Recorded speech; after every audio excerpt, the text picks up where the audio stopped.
Have you ever wondered why the rich get richer and others don't?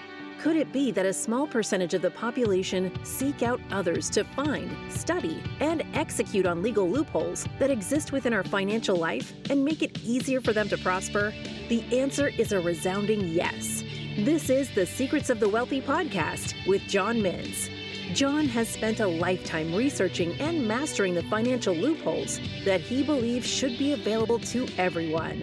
Join us as we explore different strategies that help you get farther faster towards building and enjoying a prosperous retirement. Hello and welcome to Secrets of the Wealthy with John Mintz. John, how are you?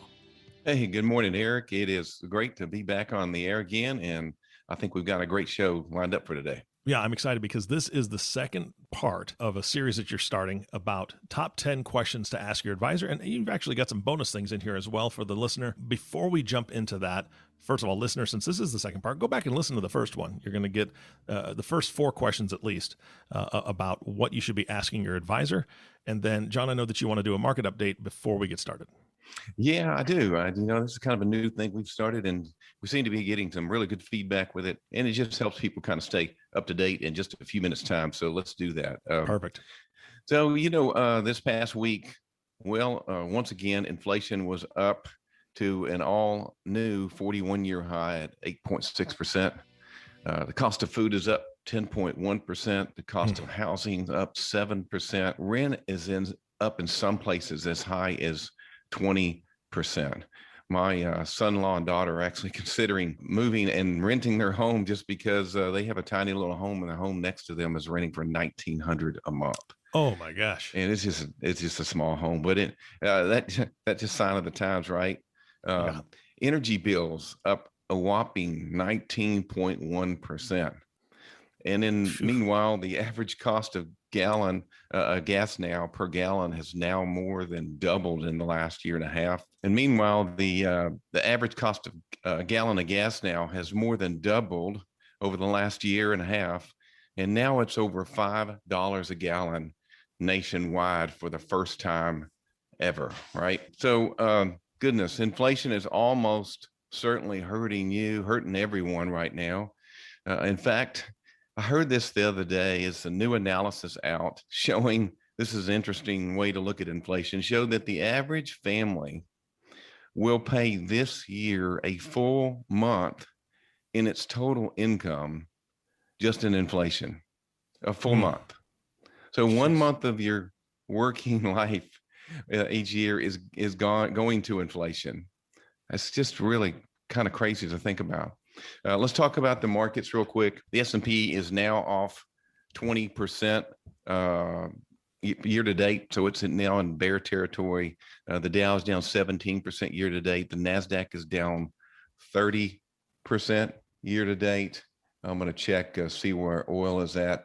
Oil's at $110 a barrel. So, in previous podcasts, we've talked about that a lot, and it just doesn't seem to want to get or stay below $100 a barrel. So long term, it's hard to sustain the price of oil, which is used in so many different products and areas of our country.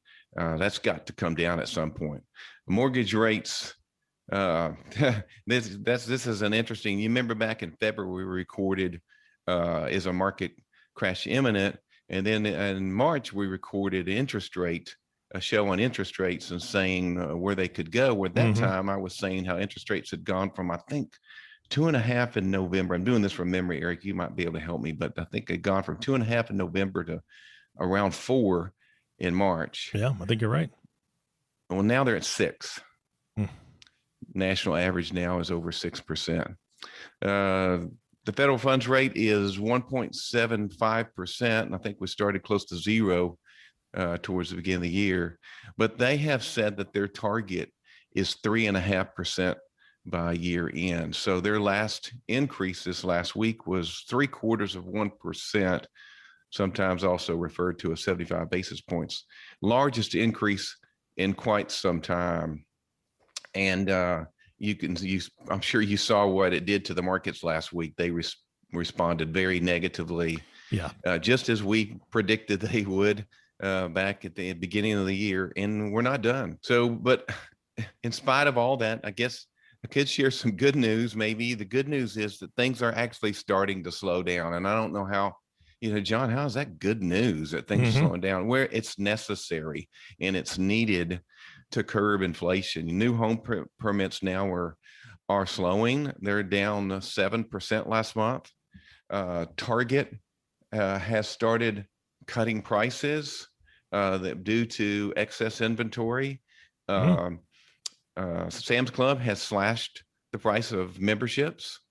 And so you're starting to see some of basically the early signs of a recession, which some say it's coming. I say it's here. Yeah. The first quarter was a negative GDP, and this quarter probably will be also. We're almost through June here.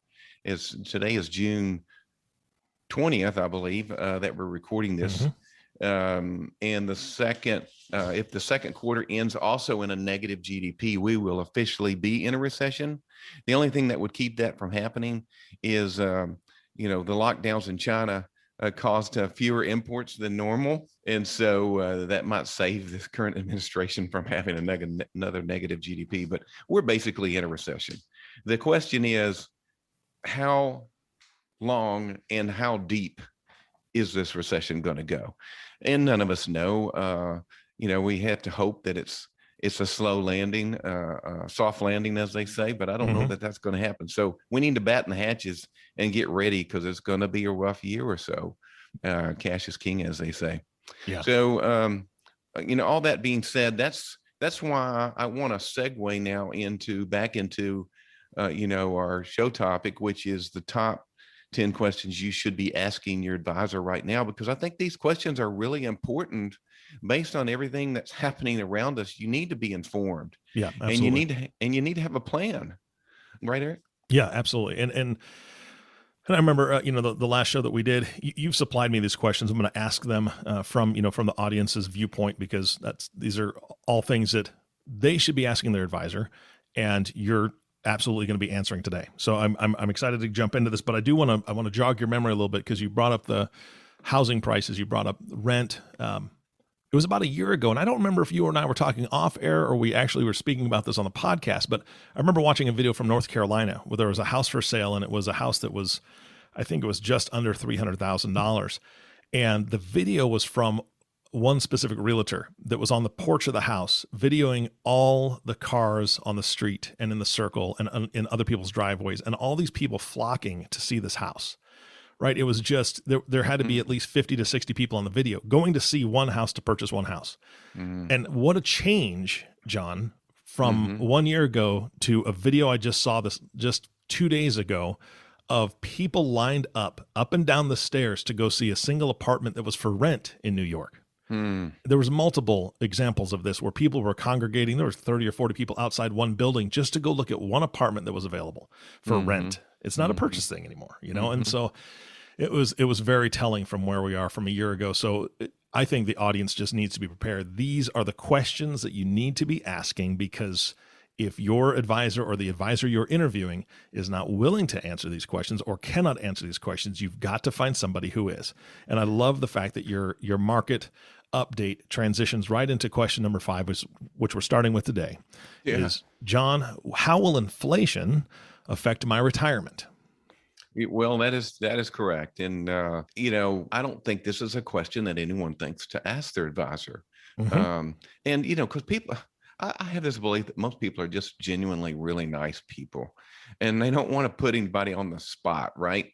But the truth is, you've got to have information to be able to make an informed decision. And Absolutely. So to answer the question, how will inflation affect my retirement? Well, the only way to know that is to perform what we call a stress test.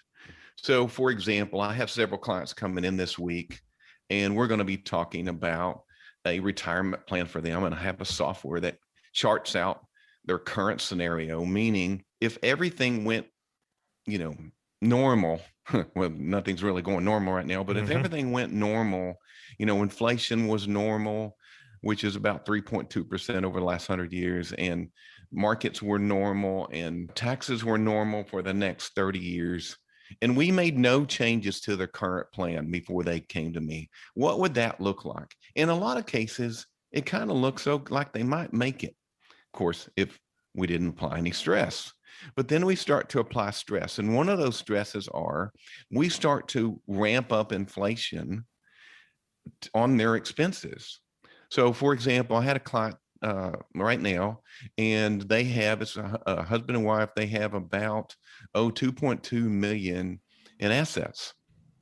Okay. They're retirement assets. So, I mean, they should be set, but their expenses are a little high, but they're still okay in their current scenario. But when we go from 3.24% inflation to 5, they run out of money.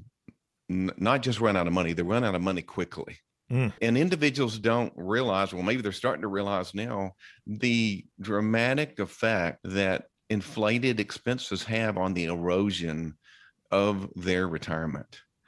And so you're going to see a lot of people that are retired. You may already start seeing people. I've seen a couple of articles on Fox Business about it, where they're interviewing retirees that have been retired for 10 years and they're going back to work. Just because they didn't see this coming.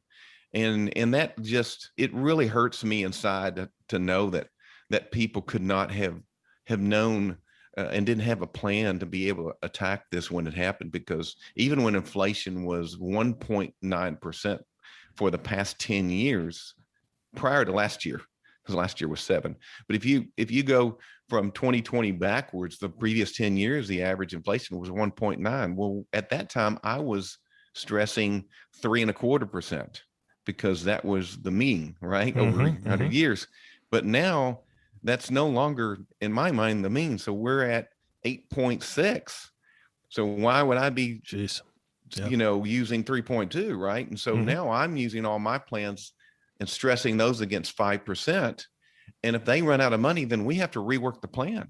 Yeah. And so whatever that means, and there's a lot of different ways to do that. So whatever your advisor is doing or you're doing, you need to be stressing it against higher rates of inflation and have software that can do that for sure. And then, having ways and usually the number one evil when it comes to erosion of assets is negative cash flow. So if you have a negative cash flow, meaning more money is going out than coming in, and people say, well, that's why I built assets for, right? Well, sort of, but not really, because if you have a negative cash flow and then you pour on top of that inflation, then you pour on top of that unexpected expenses, and you pour on top of that a market collapse.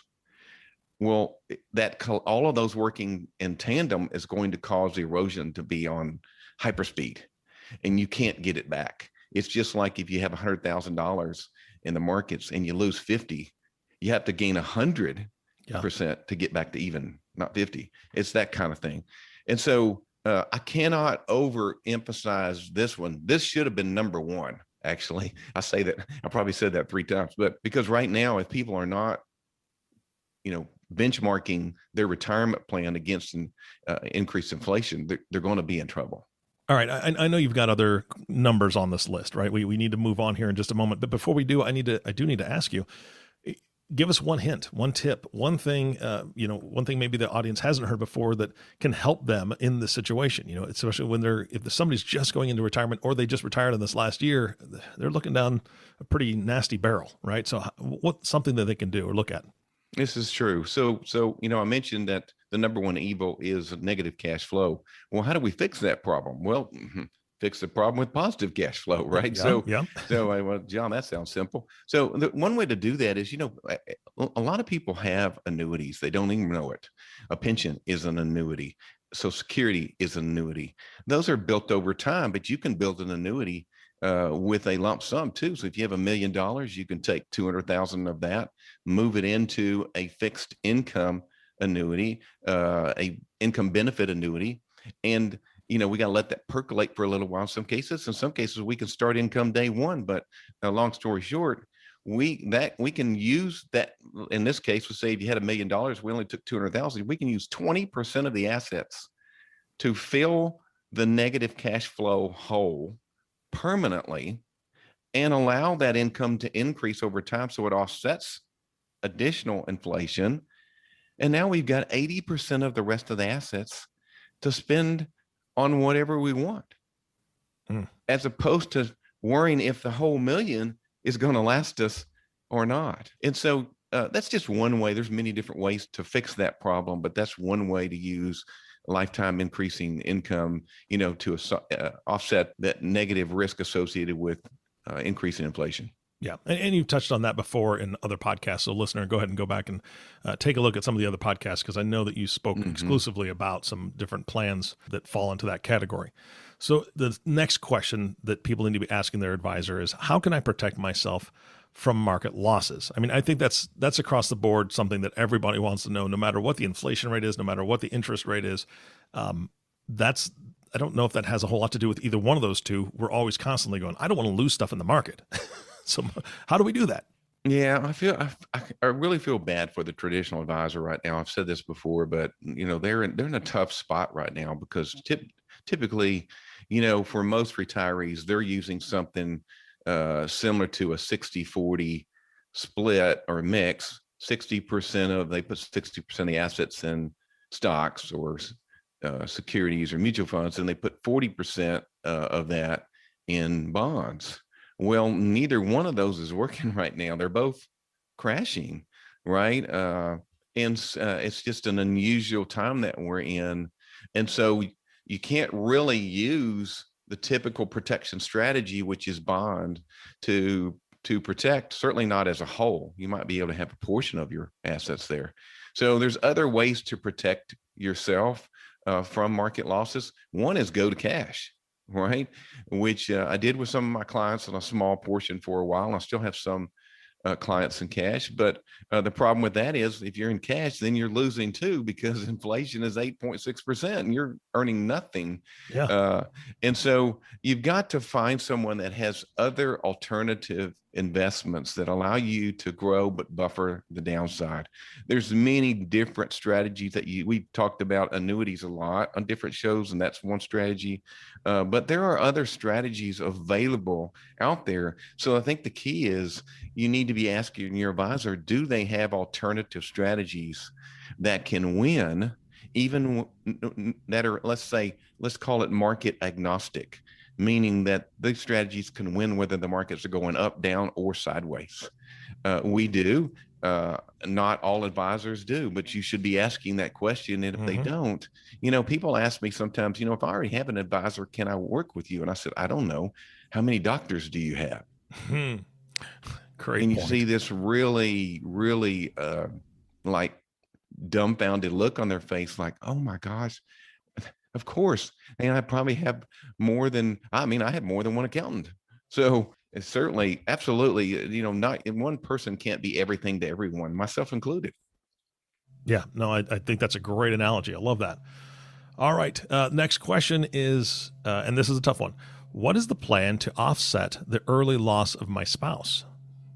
Yeah, it is a tough one for a number of different reasons, Eric. This is the one that it seems like is not ever thought about. When I get into these lines of questions, again, a lot of my clients aren't asking these questions, so I have to ask them, and they don't. And it's rare that they even think about it. Now, some clients have, for example, pensions, and they have built those pensions in such a way that when they go, they have a survivorship attached to that pension. So their spouse is going to get 50, 75, in some cases, 100% of their pension. So it really helps offset the loss of income from that one spouse, but most of them do not. And they don't, especially the individual that has the lion's share of the income, they have not thought through how to replace that income. I don't know if part of it is because we don't want to talk about death, or we don't want to think about it even for ourselves or our spouse. But if it, the old saying, if you plan to fail, or if you fail to plan, you plan to fail, right? So I actually asked all of my clients about that for two reasons. One, because of income replacement, but two, because of tax increases.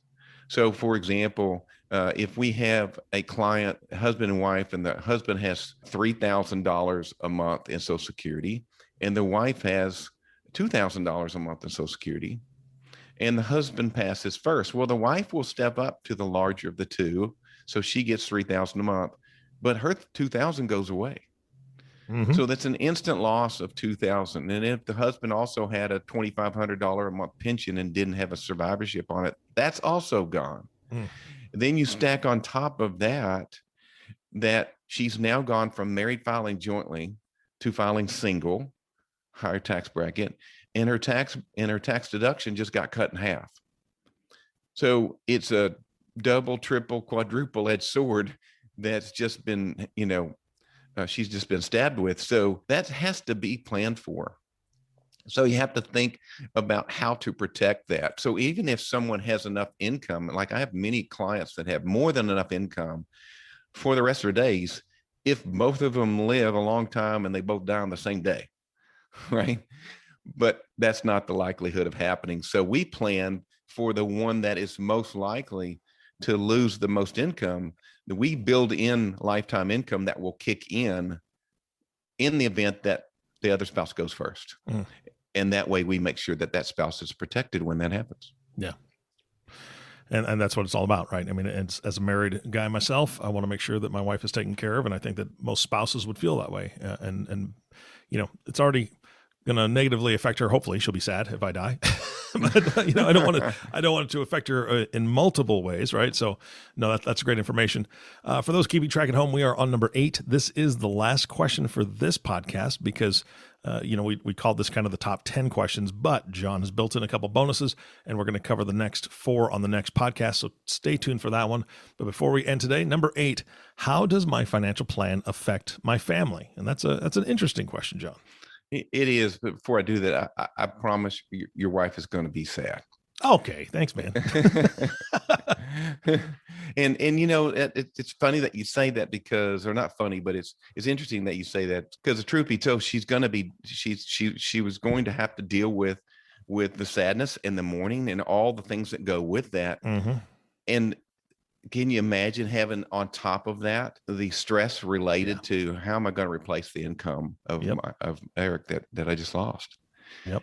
And so this is why I do what I do. It's just I believe the honor of being able to put plans in place so that widows or widowers don't have to deal with that. It's just really a truly big reward. But all right, sorry, I regress. But let's go back to number 8. That I think is, how does my financial plan affect my family? This has become a really big one. It used to not be as big as it is now, but with the Secure Act in 2019, it changed a lot of things. Mm-hmm. And if you haven't listened to me cover this in a previous episode, the Secure Act, basically, it took the stretch IRA as it was known, which is if my wife and I were to die and we had a son that was a sole heir, and we have 3 kids, but just stay with me. We have a sole heir, and so our estate, let's say it was $2 million, went to him. Well, he could stretch that out over the rest of his life and mitigate the taxes. Well, now he has to take that in 10 years or less. Mm-hmm. Meaning 2 million divided by 10, he's going to have to take $200,000 a year in income. Well, if that's all taxable in IRAs or 401ks or whatever, that just put him in the top tax bracket if he's making any money at all. Wow. Meaning that he's going to give a lot of that, if not the majority of that, back to the IRS. And that wasn't our plan for sure, nor his. So how does your financial plan affect your family? I'd say significantly. Mm-hmm. So with that $2 million, and let's just say taxes were 50%, the top tax bracket in 1978 was 70%. But let's just say it's 50%. That just means $1 million of that too just went to the IRS. But if the wife and I had done a good job over time, and we converted those accounts over to non-taxable or tax-free entities like a Roth, well, then he would have to pay 0 taxes on that $2 million, even if he took it all out at one time. He can take it 10 years, 5 years, 0, 1 year. It doesn't matter. He's not going to pay taxes on it. So tax planning is important. Well, It's let's take probably a the step number one back. target. Yeah, let's take a step back because I think the listeners going, wait a second, you're talking about converting, right, from traditional to Roth, and which you've spoken about on a previous podcast as well. But that means you're still paying tax on it, John. So how is that an advantage? Well, the old Midas commercial, you can pay me now or you can pay me later. so, so the point is you're going to pay the tax. So, so if I have somebody in my office, quite frequently they're in their 60s, Mm-hmm. and let's just say they're 64. I have a couple coming in this week. Let's just use them as an example. They're 62. All right. Just retired. They're both 62. And so they have 10 years before taxes start getting forced out. Mm-hmm. There's something called an RMD, required minimum distribution, that they're going to start forcing their taxes out. So they have 2.2 million, all right, in assets.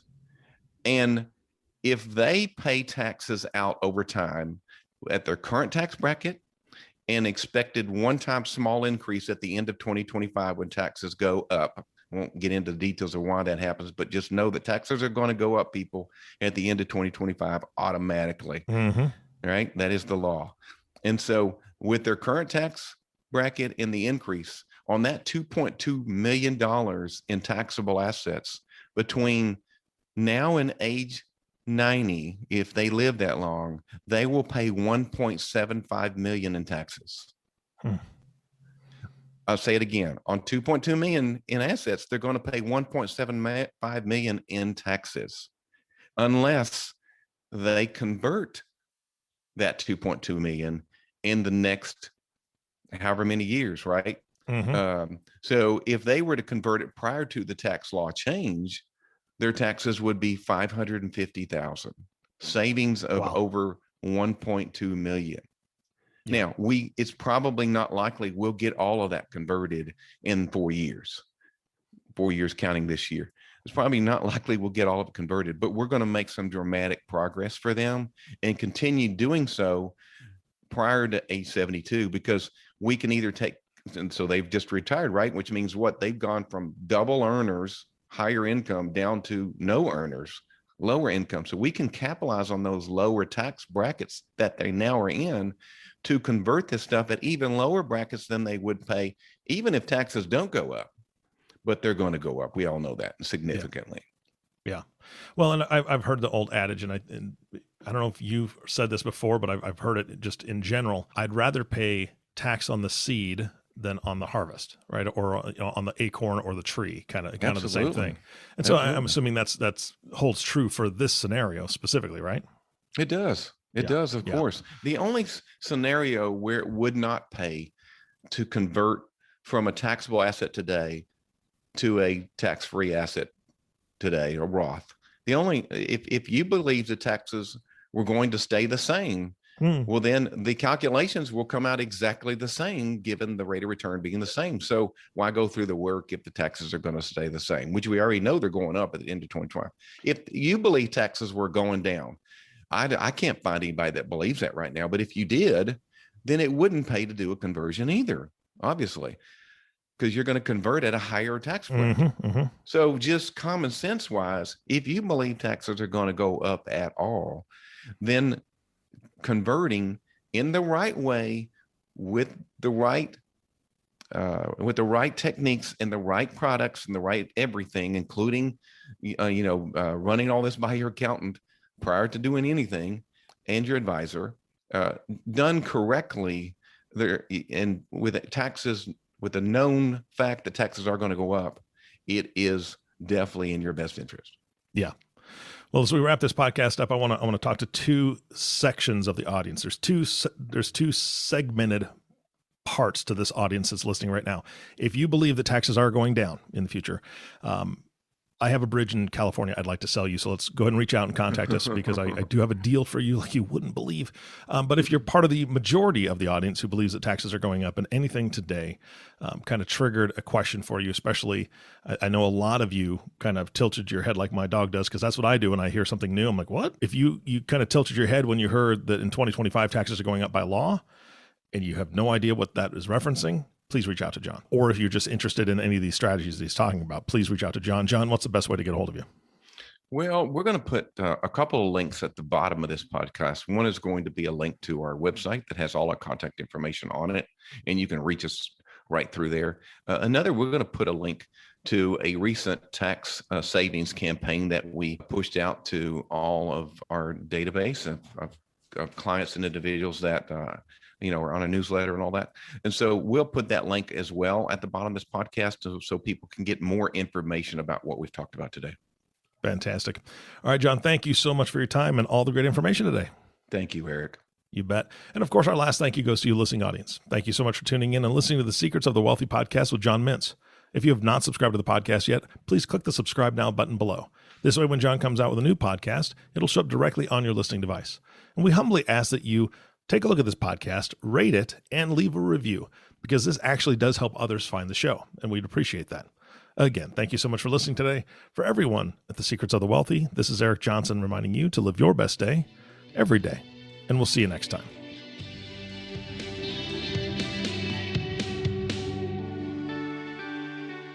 Thank you for listening to the Secrets of the Wealthy podcast with John Mintz. Click the subscribe button below to be notified when new episodes become available. The information covered and posted represents the views and opinions of the guest and does not necessarily represent the views or opinions of John Mintz. The content has been made available for informational and educational purposes only. The content is not intended to be a substitute for professional investing advice. Always seek the advice of your financial advisor or other qualified financial service provider with any questions you may have regarding your investment planning.